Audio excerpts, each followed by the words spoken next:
Hi, everyone. Welcome back to Skoldiers and Spice. I am your host, Sally, aka Sal Spice, here on a Victory Tuesday after an exhilarating win of the Vikings over the 49ers on home opener weekend. It was an extremely exciting weekend. There was a ton going on that I am going to be recapping with my very important guest here. And I think that I can speak for everyone when I say the Vikings caught us by surprise on Sunday, and we are going to have to reconsider how do we feel about this team going forward. Were we wrong? Or let me say that. Was I wrong? I don't want to speak for everyone, but I may have been very wrong, and I may owe some apologies to a few different people. So let's go ahead and get started. And happy you're here for our third episode.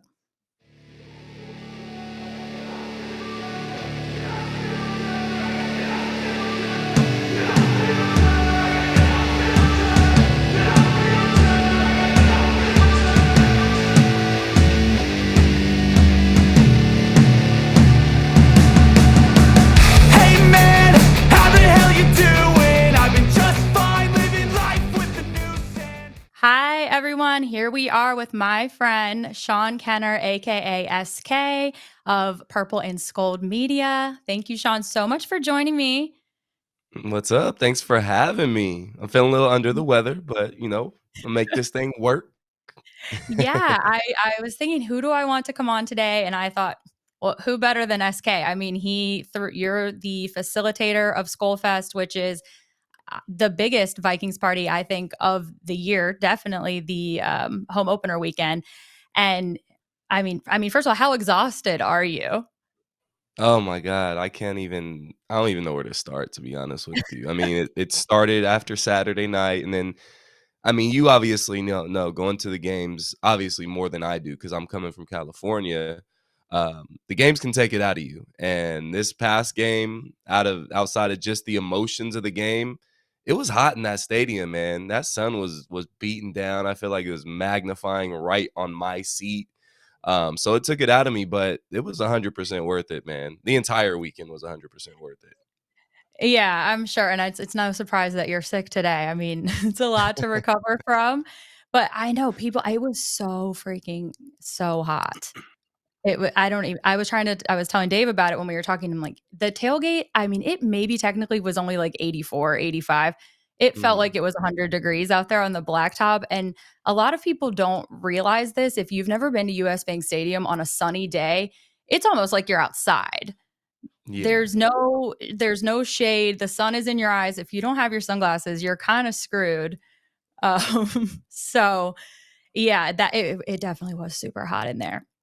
But Yeah, and I'm coming okay. from California too, so I'm a cold weather guy. I enjoy cold weather more, so I'm coming out to Minnesota expecting a nice crisp 70 to 75, and I get out there and it's hotter in Minnesota than it is in California. So that's the only thing I was disappointed about was the hot weather. So, but we'll let it And slide. we've had such a mild summer too. Like, it has been the nicest weather, 70s pretty much almost all summer. And then the first game, it has to be like that. But, where in California do you live, by the way? I don't think I've ever asked you. I'm in Southern California, so I'm about an hour and a half east of LA, out in the Inland Empire, San Bernardino. So yeah, Okay. not yeah, it's pretty hot out here. A little hotter than LA because LA is closer to the beach. Mhm. But like I said, it was like 71 out here while I was in Minnesota. So I was kind of upset about that. Yeah, I don't blame you. So how okay, let's talk about SKOL Fest. It was on Saturday. How many years have you done SKOL Fest now? This is only the second year we've done it. So this is just the beginning of kind of our plan and goal between, my guy Rap and the GG Sports guys, Jamie and Casey, and a few other guys that we have involved in it. So this is only the beginning of things. This is only the second year, and our plan is to grow this thing every single year. So the difference between year one and year two, which you actually made the first year, you saw it yourself. You saw the growth. I think the Yeah. first year we had about maybe 70 to 80 people that showed up. And this year is about 150, almost 200 people that showed up. And that may not even be counting the people that were outside. So Yeah, we Oh, plan on wow. doubling numbers up every single year, so How did you get the idea to do it? Because it is such an awesome idea. I don't as far as I know, we didn't have anything that was like the same thing every year that people were consistently going to. As I was talking mhm. about this with Jason on our last show, the home opener is the game that the most people travel to from out of town. And if I always tell people if you're going to go to one game and you want to meet people and hang out, the home opener is absolutely the one to do it because that's when the most people travel. When I didn't live here, that was the game that I made sure that I was always here for. So, how did you get the idea to do it, and how challenging is it to plan it from California? Well, the idea came from kinda the first couple times I traveled out to Minnesota, which started in 2017. I Good didn't know year. anybody in Minnesota. I traveled solo. It started as me checking off a bucket list item of seeing my favorite football team play in their home stadium. And the first event that I attended for it wasn't home opener weekend that I attended. The first game I attended was the Rams game in 2017. The Adam Thielen, I think it was like a 60-yard touchdown catch where he kind of took a curl route and took it up the sidelines. And I think it ended up 24-7 or something like that. We blew him out Yeah, against Todd yeah. Gurley and Jared Goff. So I came out for that game, and the first event that I attended was the Friday football feast. You know, PA and K fans get down. So I just like the vibe and the environment of it, and it kind of feeling almost like a pep rally.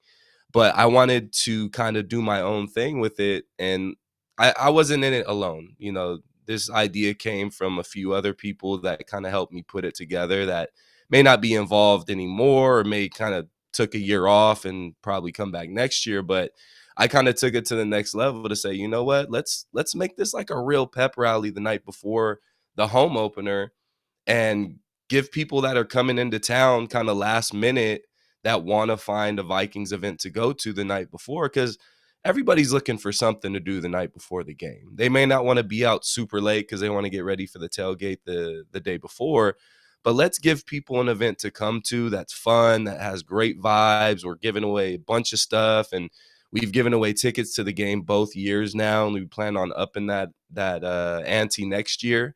So the original plan, like I said, came from KFan and PA and what they showed on Friday Football Feast. I just wanted to take it to the next level and make it more of a party atmosphere. Let's have a real pep rally party. So that was kind of my idea from the thing. Yeah, I would say you have executed that very well. It is such a fun party atmosphere. Everyone is so excited to see each other, and the home opener is when everyone's spirits are the highest, right? Because it's the beginning of the season. We have nothing. Well, especially this year, we had nothing to be bummed about because we played so Yeah. well in week one. But yeah, I think you've done a great job with that. I did go last year too, like you mentioned, and it was just on a bigger scale. There were so many more people there that I recognized. So I'm really happy that so many people came out there to support you guys. But like how challenging is it to plan that from afar? Because I feel like to go by your point, every road game that I go to, I feel like there's a plan of where everyone's going. Like it's on Yeah. Twitter or wherever. There's usually like a home base where the night before everyone's getting together and stuff. And it really was something that was missing from here, which is kind of crazy. You would think that that would have been thought of before, but so how do you go about executing that from two time zones away? Um, I wouldn't necessarily say it's challenging because I get a lot of help from, my circle, rap, the GG sports guys, like I said, a couple other guys that work with us as well. And then we have people that, donate and make this event happen as well. And that's, shout out to a lot of our viewers and a lot of our subscribers that go out of their way and help make this thing happen. We come out of pocket a little bit, but a lot of those donations help to bring those giveaways and the DJ and the location and everything. So I'm not in this alone. I may do a lot of the kind of mental aspect of it as far as how it's going to run and what we're going to do when we get there, but when it comes to actually putting the event together and finding a location and everything else, I get a lot of help from a lot of great people. So I'm very grateful for that. And it can be maybe stressful at times or kind of it wears on you over time. But at the end of the day, when it's Saturday night before the home opener, it's 100% worth it, man, because we have a great time, and at the end of it, it's all worth it. I love it. Yeah, yeah, that's just so cool to hear, and I didn't realize that that's how you guys, raise the money to be able to host it and everything, and that's just so awesome. I love our Vikings fan community. I feel like I mean, this is kind of like the theme of my show is talking about Vikings Twitter and how Yeah. it's changed my life. It sounds like it's changed your life, and so many of us. And if it wasn't for Vikings Twitter, my life would be completely different. So it seems like every show, it's probably going to come back to that.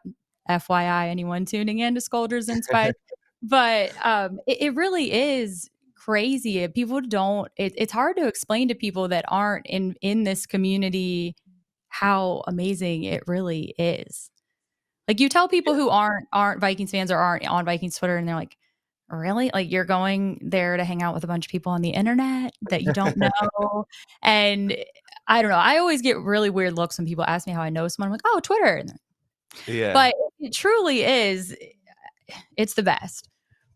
No, it definitely is, and a lot of people kinda harp on, oh, the bad side of things, which, there's some bad apples out there. Let's not, sit here and say everybody's great on Twitter. There is some bad apples out there, but overall, I mean, the people that I've met in person from Twitter or people that have, been subscribers to the YouTube channel, it's been nothing but great. I mean, and it's funny meeting these people in person because a lot of the times you don't see a selfie on their profile or you don't see a selfie on their YouTube channel. So you see these guys, and I mean, for example, we had a guy named SKOL for Life that's a subscriber to all of our channels, and we're sitting there at the Friday Football Feast last year, and then, it's this older gentleman, and he comes up to us and he just says, "Hey, Skull for Life." And we're like, "Yeah, Skull for Life, cool." And he's like, "No, I'm Skull for Life."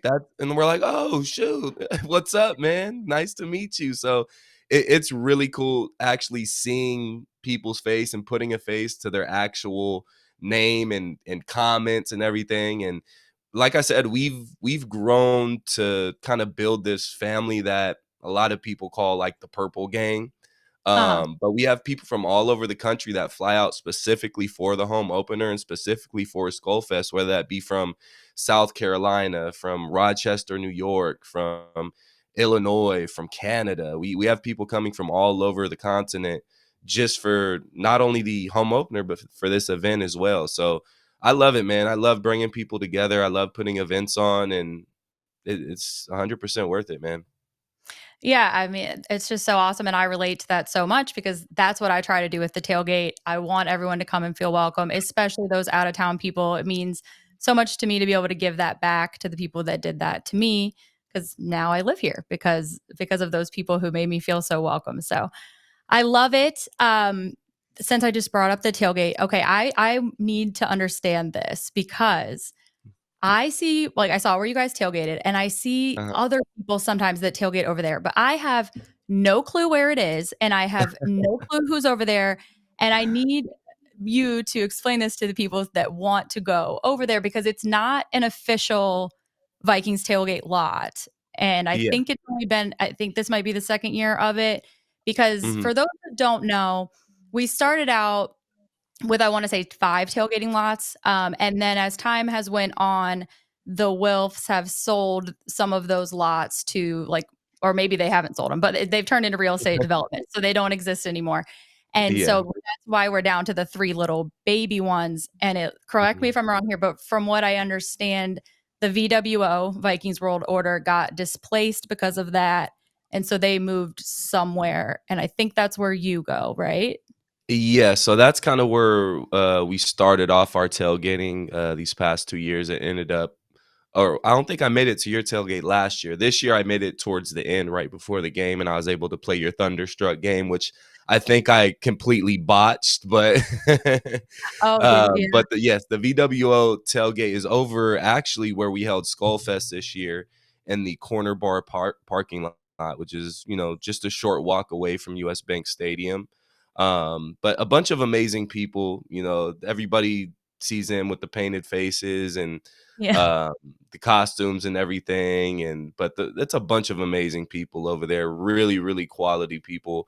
And obviously a great time. So we always try and make it over there and give them our support, and obviously they support us. And we had to make sure we made it over to your tailgate as well, because I had to show you some love. Because like I said, these first 2 years of SKOL Fest, you showed us love too by showing up, and that means a lot to us. So yeah, over in Corner Bar parking lot, that's where VWO turns up and does their tailgate, which is an amazing time as well as yours.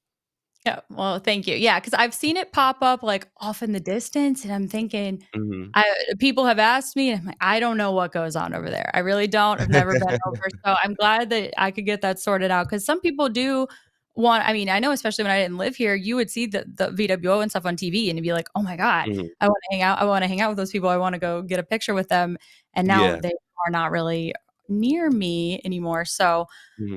that's nice that Corner Bar let them do that, because it's look, we all love US Bank Stadium. I love it. Beautiful. But if you go to other places like, Kansas City or Lambeau, Hmm. or we have no tailgating scene that can even compare Yeah, to it's those. very small. It's very limited. So I'm sure you had to get there really early to lock down that spot. So shout out to you for putting together that and running your own tailgate. I know that's a lot of work too. I mean, you talk about the work I'm putting into SKOL Fest and everything. It's a lot of work to put your own tailgate together, and waking up early on game day and dedicating your entire morning and day to that and putting that together. Yeah. So I mean, shout out to you for that. It was a good time. Well, thank you. Yeah, well, that's why I mean, I got there. I think I got to School Fest at 8:30, and I'm like, in my mind, that's, like, early enough to be there, right? Because I stay out late, and it seems Yeah. like the people and I respect this, they are like, "We got a big day tomorrow. We gotta get out of here, Mhm. get home." So, I felt like it was really wrapping up by the time I got there. So, I have to remember this for the future to get there earlier. Yeah, I mean, I got there, I wanna say I got there maybe at, like, 6:25. I was really impressed with myself, honestly, because I usually have a helper. I did not have any help, Oh, and wow. I don't mean that as, like, to talk bad about anyone. I also kind of wanted to do it by myself to prove I could do it by myself, but, so, Mm. like, yeah, we don't have assigned parking, and which is very frustrating, but I have to get there at a certain time, so I have a big enough area to overflow into, and yeah, so it does make for a long day, and then really nobody even shows up until, like, 9:30, so we're kinda just, Yeah. like, waiting around, but yeah, Sitting I'm glad around for a little we while. yeah.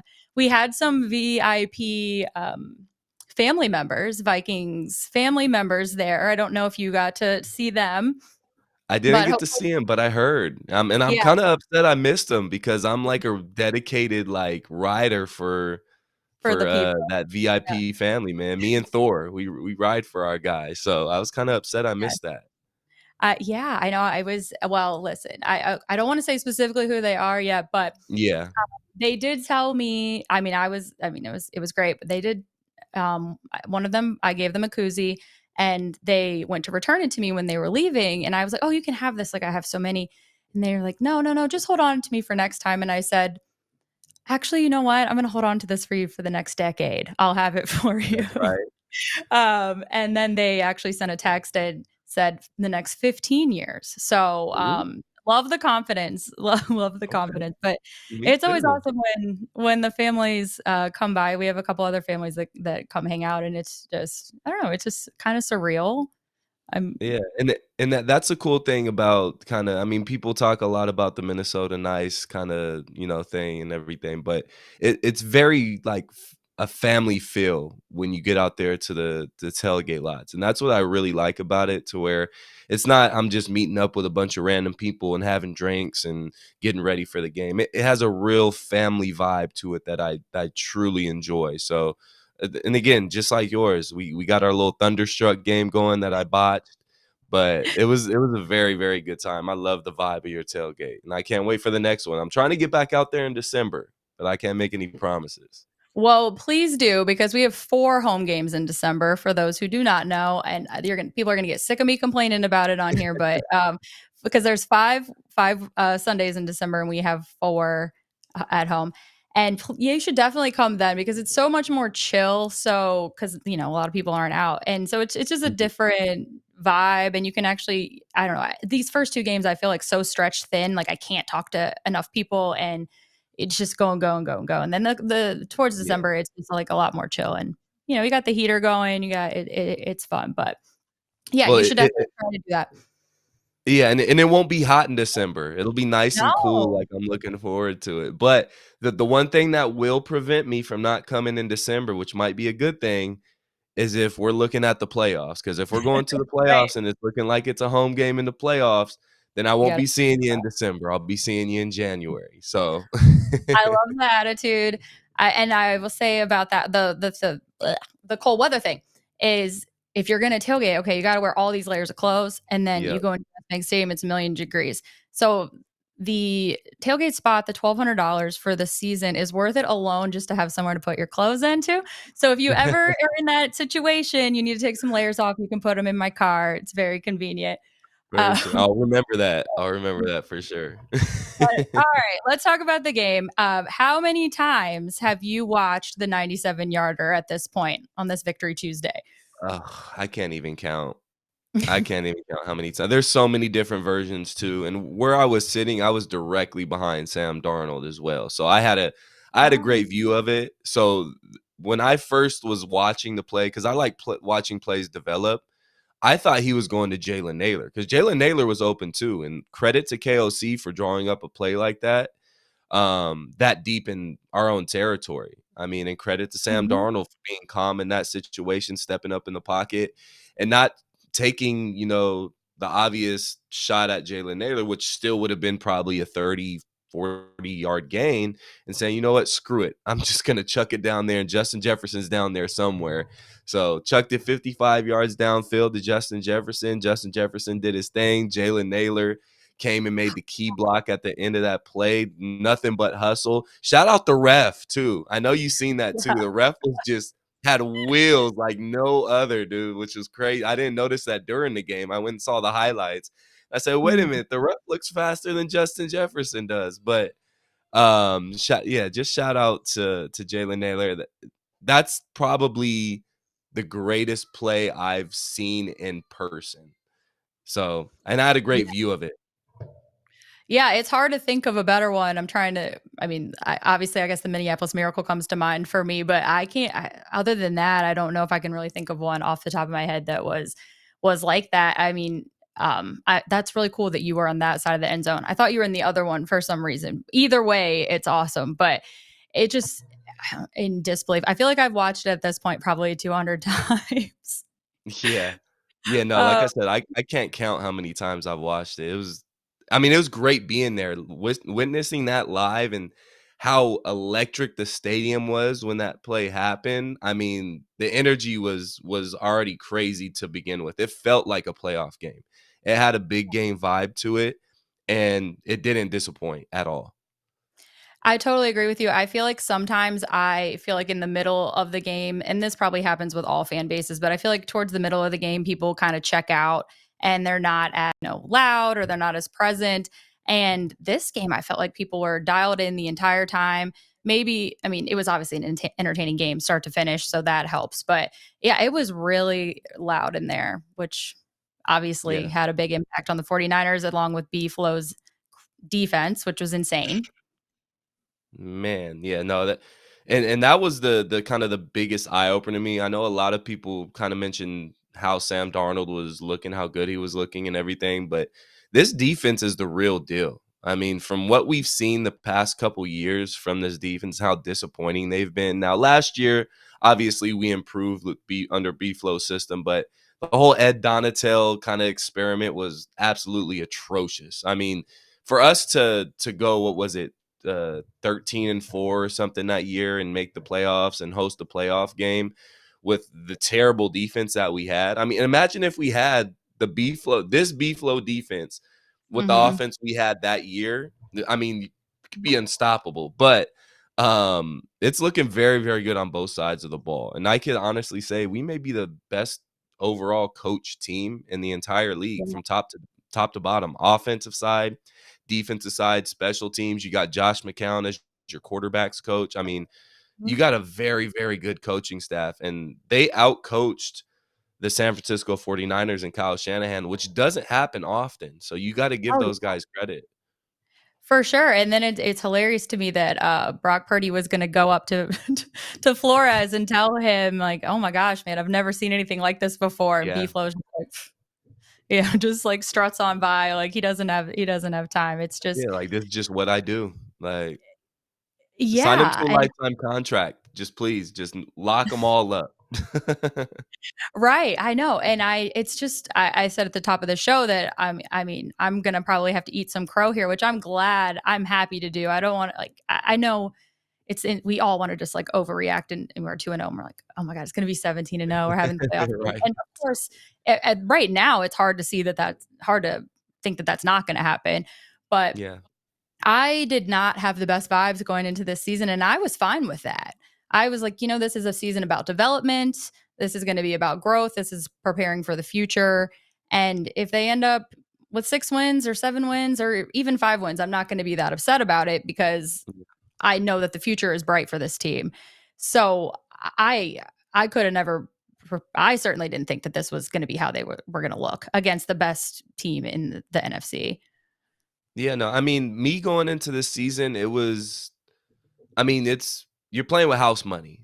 You know, your rookie quarterback isn't gonna be around this year. Sam Darnold is your guy for the entire year. So it's almost you're playing with house money, but at the same time, if we look at the Minnesota Vikings resume over time, we're known for bringing in guys that haven't been, the best Yes. in their career at the quarterback position. They just find a way to be a really good quarterback for the Minnesota Vikings, and we end up in the playoffs and make a deep playoff run. So I had a little bit of that feeling in the back of my mind, but at the same time, my expectations weren't going to be too high. But when you play these first 2 weeks, now the Giants are the Giants. We kind of understand who they are and Daniel Jones and everything. But the way we took care of the Giants on the road, and then you come Mhm. back home and you defeat the defending NFC champions in the 49ers, and the way you handled them, we should have won that game by more than what we did. Yeah. We left a lot of points on the board, whether it be that fumble on the 1 yard line by Aaron Jones, or the fumbled punt that we weren't able to recover, or the bad throw by Sam Darnold that was picked off when we're driving to put up points. I mean, Mhm. there was a lot of opportunities to put more points on the board. Um, so we could have easily won this game 34-7 or 34-10, but obviously we're the Vikings. We're gonna make it a little bit tough, but at the end of Yeah. the day, it was a great game to go to. It was very exciting. And again, for us to beat a team like the San Francisco 49ers, a well-coached team, they have plenty of Mhm. weapons on the field, even without Christian McCaffrey. And people failed to mention that we didn't have Jordan Addison. We didn't have TJ Hawkinson. We didn't have Right. Justin Jefferson in the fourth quarter and that last drive that Sam Darnold was just absolutely Mhm. just dotting them to Jalen Naylor. So I mean, people don't want to talk about that. They want to talk about, oh, well, Christian McCaffrey wasn't Yeah. playing, or Debo Samuel got injured towards the end of the game, but they don't want to talk about the guys that we were missing. So, That is I a mean, really good great point. I game. haven't even considered it. Yeah, you're blowing my mind right now because I hadn't even thought about it. Because that is the thing. Everyone's putting the asterisks next to it because McCaffrey was Yeah. out. And that was a similar situation last year with the injuries that when the Vikings beat them in prime time, people kept using that as an excuse as well. And you're right. They are out key players that would have certainly made an impact on this game. So I mean, even though, yeah, it was kind of tight there towards the end, for some reason, I was Yeah. still never that nervous about it. I felt like Yeah. I was confident. I didn't feel like they were going to implode. And the Niners had wasted the timeouts earlier in the half, so they didn't have control over the time management like they should have. So, I mean, I think that's a credit to us. We Oh, that's yeah. all because Well, when we were your so defense is fast. playing that well, when your defense is playing that well, it makes you extremely confident and comfortable with your team. Our defense Yep. played good the entire game. And again, the Niners are going to make their runs. Kyle Shanahan is an offensive mastermind. He's going to put some drives together and put some points on the board. But overall, when your defense plays that good, it makes you feel a whole lot more comfortable with your team in the position they're in. So, I mean, I love this team, man. Just 2 weeks in, you got to be confident about the Minnesota Vikings. Well, it also just seems like the confidence in them is so high. They have great vibes together. They obviously all love being around each other, and the camaraderie is there, and the connection. And I think people really underestimate those intangibles as far as like the team chemistry goes. And this team certainly has it. So they're just going to be fun to watch the whole way through, I think. And with Sam, you're exactly right. Like that's kind of been our MO throughout the last Yeah. decades, actually, is finding somebody and having them just have a great season. And I think that Sam is obviously in the best place for that to be able to happen with Kevin O'Connell, and seeing his confidence, just like when he walked into the locker room and that he was radiating, just you could tell just his walk and how, I mean, he probably can't even believe like, Yeah. how much success he's having now, because you've got his confidence, I'm sure, has been in the toilet the last few years from just how he's never been set up for success. So okay, well, let's go. How are you feeling about going into this week against the Texans? I've had multiple people being like, "Do you think they're going to flex the game?" And I'm like, I don't think that's how it works in September." Yeah. But Yeah, no, I think they have to flex it, like, 2 weeks or a week and a half before the actual game, so it won't be flexed, it'll be at the normal time. they don't But flex till the I'm end of the, yeah, y but yeah, no, I'm confident, though. I mean, and the Mhm. main thing that makes me confident is, like we talked about, is the defense, obviously, but we're underdogs at home again. We're exactly Oh, where we really? wanna The line be. came out? Yeah, yeah, the line came Oh, out, I mean, it's kind of a pick 'em, we're considered 1.5 point underdogs. But okay. those are the type of things that you use for motivation in the locker room. And with the guys that we got on defense, and I think it starts with one of our young stars in Ivan Pace Jr., which he's a talker, he's a dog, and he's gonna Mhm. let you know how he feels. So that's gonna be used as locker room motivation. Hey, we're underdogs at home. We just beat the NFC, defending NFC champions in our house, and we're still being sold short. We're still, being considered underdogs in our own house. So Mhm. I'm very confident going into this week. Now it's going to be a tough game. CJ Stroud's a really, really good quarterback. And not just CJ Stroud, but this entire team. You got Danielle Hunter coming back to US Bank Stadium. You got Yeah. Stephon Diggs coming back to US Bank Stadium. Chris Boyd. You got Case Keenum's on IR. He's coming back. You got a bunch of guys that used to play for this football team that are coming back to US Bank Stadium for the first time. So there's a lot of storylines going into this Mhm. game, and not to mention former Vikings, but you have Jonathan Grenard playing against his former team. You have Blake Yeah. Cashman playing against his former team. So there's a lot of guys that are kind of crossing over here that are playing their former team. That's going to make this game really, really interesting. So we could see a shootout or we could see a low Yeah. scoring game. It could go either way here. But one thing I do know, it's going to be very entertaining. And I'm definitely interested in seeing how this team bounces back after an emotional win. Because I'm sure our Right. history as Minnesota Vikings, we have a big emotional win. The very next week, Mhm. we usually have a letdown. So hopefully, Mhm. we can come out with some energy and show that last week wasn't just some fluke and that we just didn't, expend all of our energy into that. But this team has a different vibe, and it starts from the top to Yep. bottom. KOC, Brian Flores, all the coaching staff, everybody that I mentioned earlier, they're injecting a different vibe into this team and into this organization to where I don't expect us to come out flat. I expect us to come out ready to play. Um, and I expect us to win. Yeah. Yeah, I'm with you. I totally like I know the same apprehensions of, oh my gosh, like, are they going to be able to maintain this? But I Yeah, don't get that feeling with this team for some reason. It just doesn't seem like, I don't know, it just seems like that cloud or whatever you wanna call it has kind of been lifted, and I feel yeah, kind of crazy saying this, it's been 2 games, but, yeah, but I'm with you, I think it's gonna be, there is so many storylines going into it. We know Stephon Diggs is an emotional guy in general, and I think he certainly, he always has something to prove, right? He always has a chip on his yeah, shoulder, but and I appreciate that about him, how seriously he takes it, but I think he's gonna be on fire, coming back, yeah, and as most Danielle definitely. Hunter. So, uh, however it turns out, it'll be interesting. I think it'll be a good game either way, and another good test for them this early in the season. So, Most definitely. all right. Well, I think that's pretty much it, SK. Thank you so much for joining me. Of I course. Thank you want for inviting to me anytime. Yes. I want to mention to everyone, my friends at Broken Clock Brewery in Northeast Minneapolis are having their biggest event of the year, which is Clocktoberfest. It's their spin on an Oktoberfest. Live music, polka dancing, axe throwing. And they have been a great partner with me through my animal rescue efforts. And they are a partner of mine with Underdog Rescue. So I will be there from 2 to 4 o'clock on Saturday trying to get some dogs adopted. So if you're interested in that, please come by and support Broken Clock because they also support my tailgate. And we love those guys over there. But if you ever look, I don't know if people know this about me. A lot of people maybe don't since there's some new people, but I have been fostering and volunteering with a couple different dog rescue organizations for the last 6 years or so. And it's a huge passion of mine to get dogs rescued. So come check that out on Saturday if you are available. But yeah, thank you, SK. I can't. Hopefully, we can chat again soon. And already looking forward to the next SKOL Fest. Maybe we can do a Most playoff. definitely. We'll do a playoff Yeah, bet. but hopefully I'm either December playoffs. I'm gonna make my way back out there. So most definitely. But if not, next home opener, Skull Fest 3, it's going down. Yes, awesome. Okay, and everybody check out Tyler Fornes' show tomorrow live at 6 o'clock.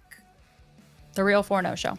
Okay, thanks everybody. I will talk to you on Thursday. SKOL Vikings. Like, subscribe, and ring the bell. And rate us on your favorite aggregator.